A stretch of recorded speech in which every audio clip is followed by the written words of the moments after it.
ஒரு ஹிந்து கீதை தெரிஞ்சிருக்கானோ இல்லையோ, ஒரு முஸ்லிம் குரான் தெரிஞ்சிருக்கானோ இல்லையோ, ஒரு கிறிஸ்டியன் பைபிள் தெரிஞ்சிருக்கானோ இல்லையோ, ஒவ்வொரு இந்திய குடிமகனும் இந்திய அடிப்படை சட்டம் தெரிஞ்சிருக்கணும்.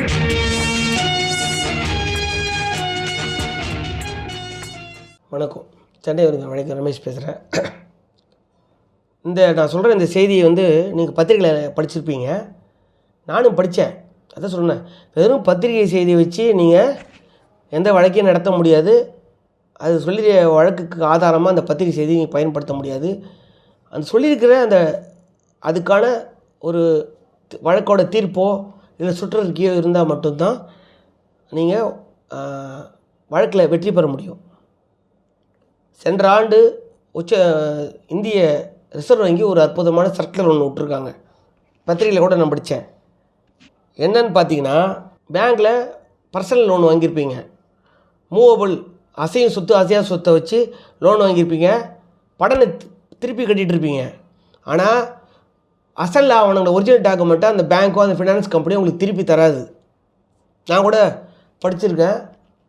ஒருத்தர் இந்த பக்கம் தான், திருப்பூர் பக்கமாக எங்கேயும் தெரில, பழனி பக்கமாக தெரில, அசல் ஆவணத்தை திருப்பில் இந்த பேங்க்கில் போய் தகராறு பண்ணி கலாட்டெல்லாம் பண்ணாங்க. நான் யூடியூப்பில் கூட பார்த்தேன், ஃபேஸ்புக்கில் கூட பார்த்தேன்.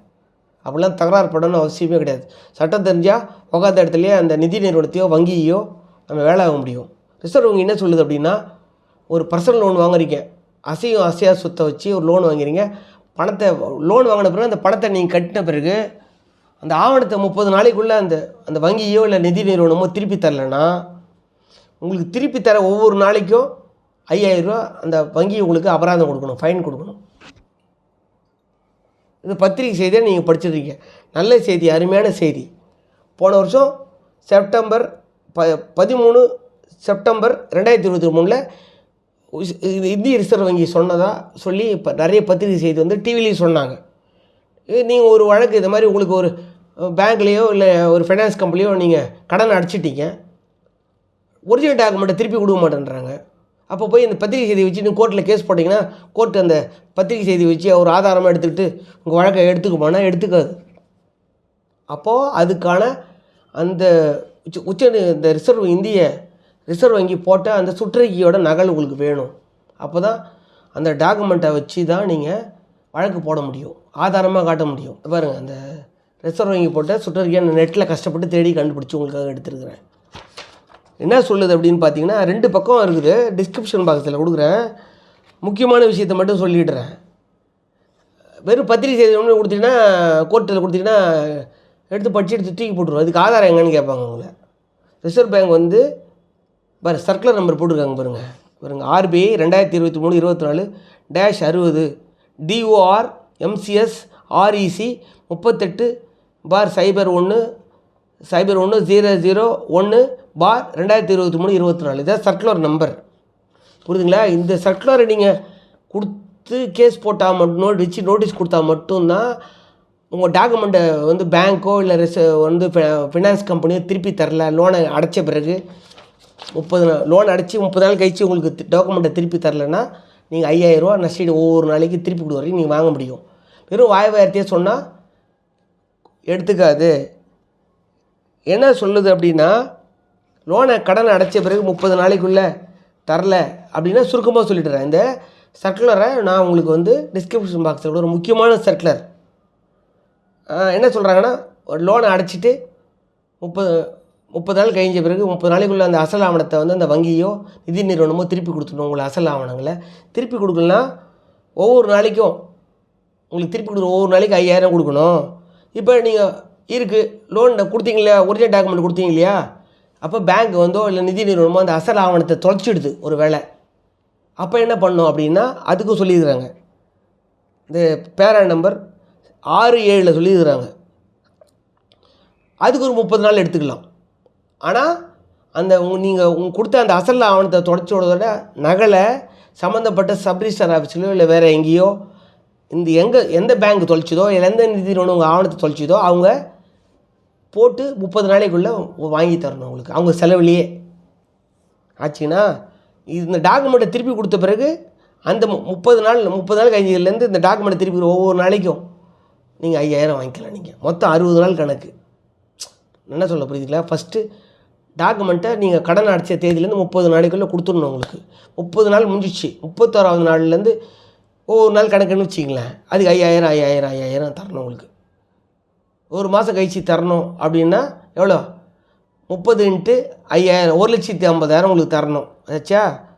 ஆனால் உங்கள் டாக்குமெண்ட்டை திருப்பி கொடுக்கல. இல்லைங்க, நீங்கள் கொடுத்த டாக்குமெண்ட்டை தொலைஞ்சி போச்சு, பேங்கில் கண்டுபிடிக்க முடியல அப்படின்னு பேங்க்கோ இல்லை ஃபைனான்ஸ் கம்பெனியோ சொல்லுது அப்படின்னா அவங்க செலவில் வாங்கி கொடுக்குறதுக்கு ஒரு 30 நாள் டைம்.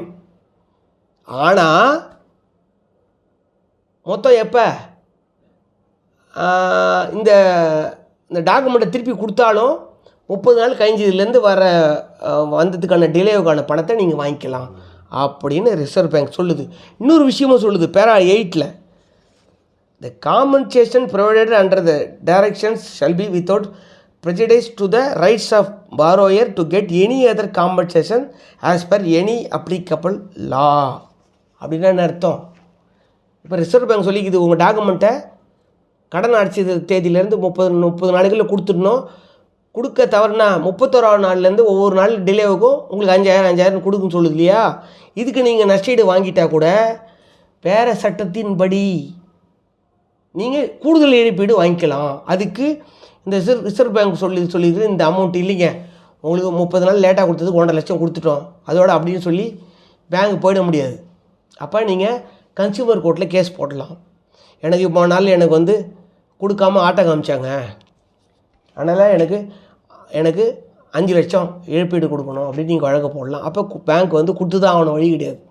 ஏற்கனவே இல்லை 1.5 லட்சம் உனக்கு ரிசர்வ் பேங்க் சொன்ன மாதிரி கொடுத்துட்டேன் அப்படின்னு தப்பிக்க முடியாதுன்னு சொல்லுது. இந்த செய்தி பத்திரிகையில் பார்த்துருப்பீங்கன்னா பத்திரிகை இந்த செய்தியை சொல்லாது. அதான் சொல்கிறேன், ஆவணப்படுத்த தெரியணும் எல்லா விஷயத்தையும்.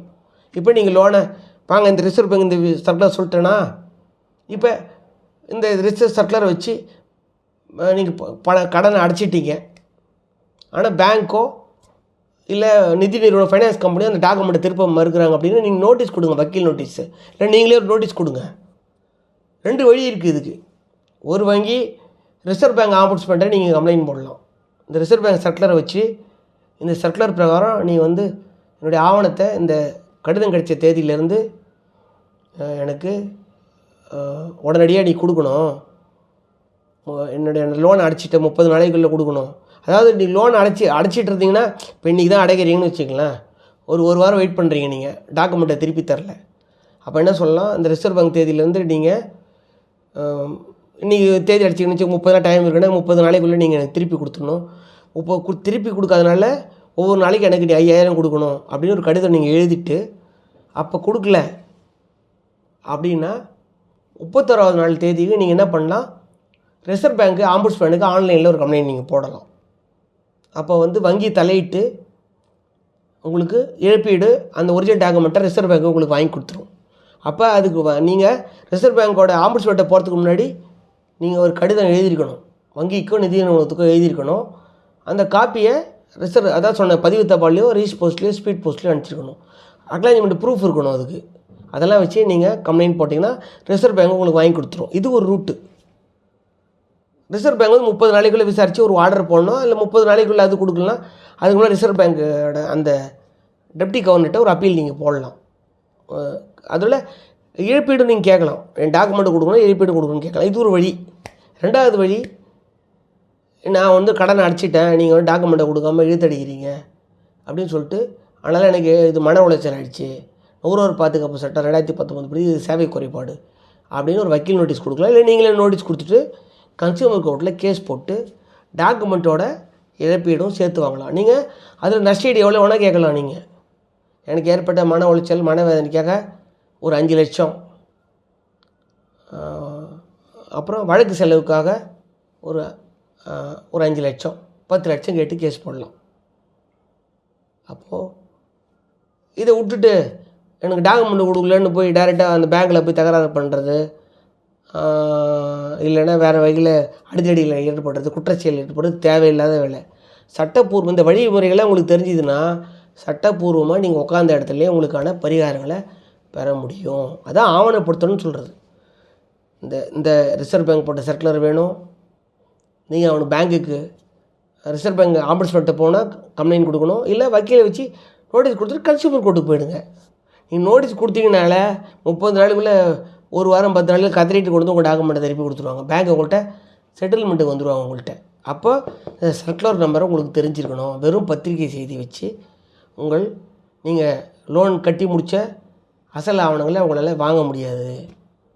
அப்படி தான் இழுத்து அடிப்பாங்க. சட்டம் இன்றைக்கி இருக்கிற நாட்டில் இருக்கிற சட்டங்கள் அப்படி தான் இருக்குது. சட்டத்தை நீங்கள் தெரிஞ்சுக்கிட்டால் தான் உங்களுக்கான பரிகாரத்தை இப்போ இது விஷயம் தெரிஞ்சுக்கிட்டால் உட்காந்த இடத்துல டாக்குமெண்ட் வாங்க முடியுமா? நீங்கள் வெறும் பத்திரிகை தினத்தந்தியில் வந்திருக்கோம், தினமலரில் வந்திருக்கோம், டைம்ஸ் ஆஃப் இந்தியாவில் வந்திருக்கோம், எல்லாத்துலேயும் போட்டிருப்போம். ஆனால் எந்த பத்திரிகையும் அது என்ன ரிசர்வ் பேங்க் சர்க்குலர் நம்பர்னு போட்டிருப்பானா பார்த்தீங்கன்னா போடப்பட்டான். மொட்டையாக இருக்கும். இல்லை ஜட்ஜிகிட்ட போய் பாருங்கள், ரிசர்வ் பேங்க் இந்த மாதிரி உத்தரவு போட்டுருச்சு, என் கேஸ்லேயும் இதே மாதிரி நீங்கள் திருப்பி கொடுங்க அப்படின்னா கொடுக்குமா? அந்த சர்க்குலர் வேணும். அதை கொடுத்தா மட்டும்தான் ஆமாம் ரிசர்வ் பேங்க் இந்த மாதிரி சர்க்குலர் போட்டிருக்குது, நீ கொடுக்காது சேவை குறைபாடு அப்படின்னு கன்சூமர் கோர்ட்டு உங்களுக்கு ஆவணத்தையும் வாங்கி கொடுக்கும், நஷ்டஈடு வாங்க முடியும். இல்லை ரிசர்வ் பேங்கிட்ட போயிட்டீங்கன்னா ரிசர்வ் பேங்க்கு நஷ்டஈடோட டாக்குமெண்ட்டை திருப்பி வாங்கி கொடுத்துருவாங்க. நீ நோட்டீஸ் கொடுத்தீங்கன்னா தபால் எழுதி பாருங்கள், இந்த சர்க்குலரை மென்ஷன் பண்ணி இந்த தேதியில் நான் கடன் அடைச்சிட்டேன், நீ எனக்கு திருப்பி கொடுக்காம இது ரிசர்வ் பேங்க் சர்க்குலர் படி சட்டவிரோதம், கொடுக்கலாம் மேலே நான் கேஸ் போடுவேன் அப்படின்னு கொடுத்து பாருங்கள். சட்ட நடவடிக்கை எடுப்பேன். பயந்துக்கிட்டு ஓடியாரம் பாருங்கள், பேங்க்லேருந்து ஃபைனான்ஸ் கம்பெனிலேருந்து உட்காந்த இடத்துல வேலை வாங்க முடியும் நீங்கள். அப்போது சட்ட விஷயங்களை தெரிஞ்சுக்கிட்டால் நம்ம உட்காந்த இடத்துல நிவாரணம் பெற முடியும். இந்த விஷயம் உங்களுக்கு பிடிச்சதான் லைக் பண்ணுங்கள், கமெண்ட் பண்ணி விட்டு சப்ஸ்கிரைப். நன்றி, வணக்கம்.